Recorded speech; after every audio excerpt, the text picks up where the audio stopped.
every success you've ever had,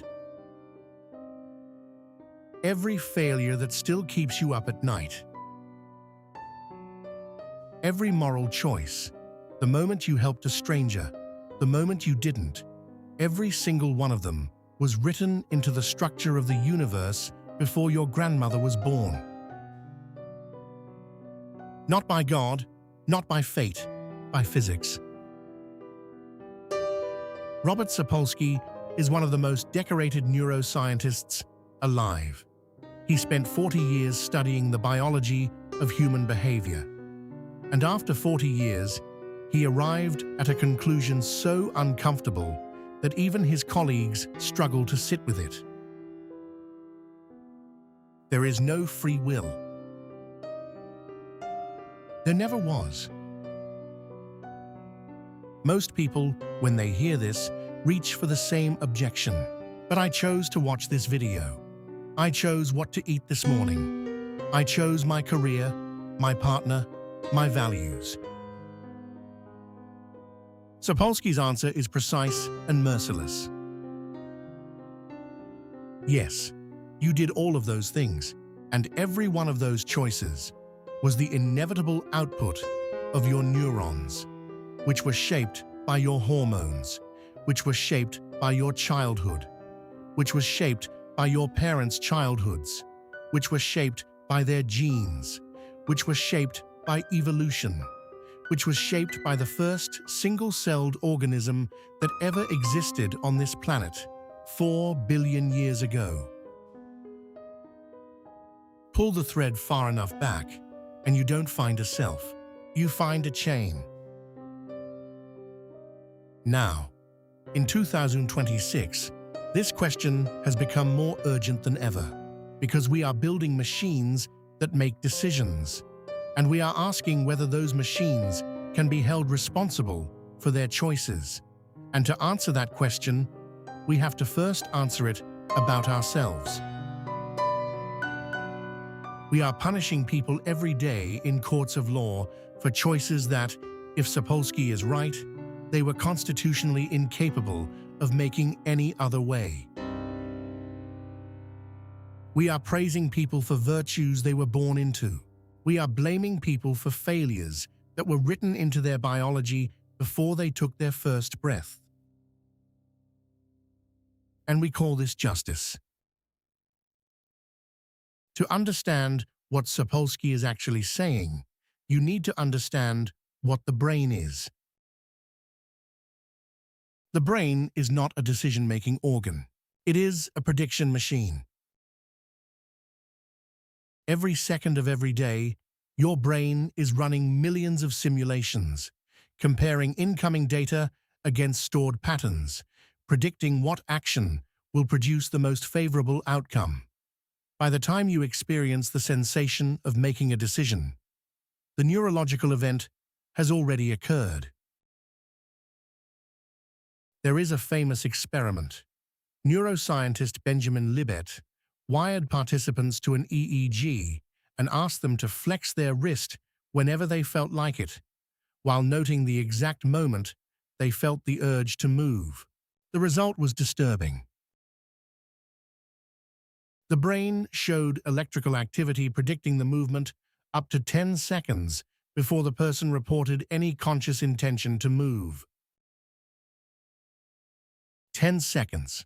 Your brain decided before you did. Sapolsky takes this further. He argues that every layer of causality, biological, psychological, social, cultural, points in the same direction. There is no gap in the chain where something called you steps in and freely chooses. But wait, doesn't this mean nothing matters? Doesn't this collapse morality entirely?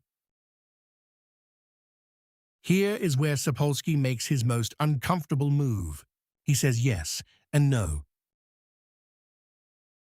He agrees that traditional moral responsibility, the kind that requires someone to have truly been able to choose otherwise, is biologically incoherent. But he argues that the behaviors we call moral and immoral are still real. they still cause harm or prevent it. We still need systems that shape them. The difference is the frame. When a car's brakes fail and it kills someone, we don't put the car on trial.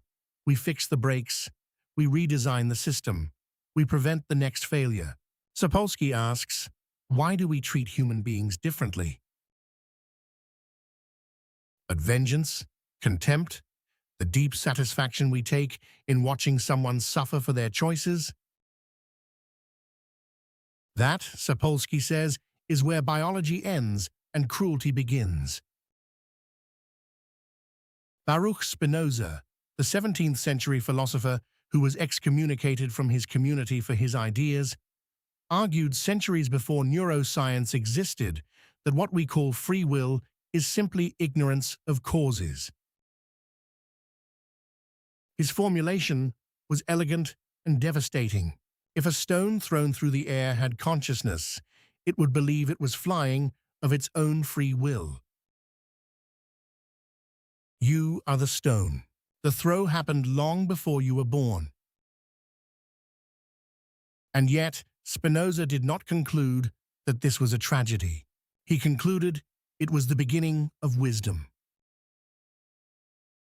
Here is what changes when you actually believe this. Not as an intellectual exercise, not as a debate position, but when you genuinely internalize that every person you encounter, the one who betrayed you, the one who harmed you, the one you cannot forgive, was, in the most fundamental sense, incapable of doing otherwise. Something unexpected happens. Contempt becomes very hard to sustain. This is not weakness. This is not naivety. Sapolsky is not asking you to tolerate harm or abandon consequences. He is pointing at something more radical. He is asking you to replace judgment with understanding. Not because the person deserves your understanding, but because understanding is simply more accurate than judgment. And here is the liberating inversion. If no one truly deserves blame, then no one truly deserves shame. Including you. Every failure you've carried, every moment you chose wrong, acted small, hurt someone you loved, that too was the output of a system you did not design, a system handed to you by genetics, by circumstance, by everything that happened before you had any say in anything. This is not an excuse. Excuses protect the ego. This is something harder, an honest accounting. The Stoics had a word for this understanding, Sympatheia. The recognition that everything is connected, that the behavior of any single part of the cosmos is the product of all other parts acting upon it.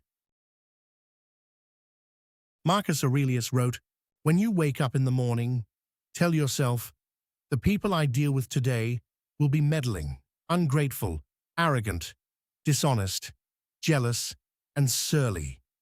They are this way because they cannot tell good from evil." He did not write this to excuse them. He wrote it to free himself from the energy of contempt. Because contempt is expensive. It consumes attention. It hardens the self. It closes the very circuits in the brain that allow learning and growth.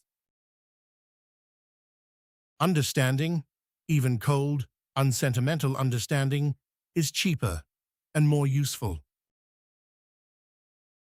The Buddhist tradition arrives at the same place from a different direction. The concept of dependent origination, the idea that nothing arises independently, that every phenomenon is the product of conditions, is not a counsel of despair. It is a map of compassion. If you know the conditions that produce suffering, You can change the conditions. You cannot rewind the causal chain, but you can add a new link. And perhaps that, the capacity to consciously participate in the chain, knowing it is a chain, is the only freedom that was ever available to us. Not the freedom to have chosen otherwise, but the freedom to understand. Robert Sapolsky did not write a book about hopelessness. He wrote a book about the cost of pretending. The cost of pretending that people are more free than they are. The cost of a justice system built on that pretense. The cost of a self-image built on that pretense. The stone doesn't fly of its own free will, but it does fly, and where it lands, that still matters.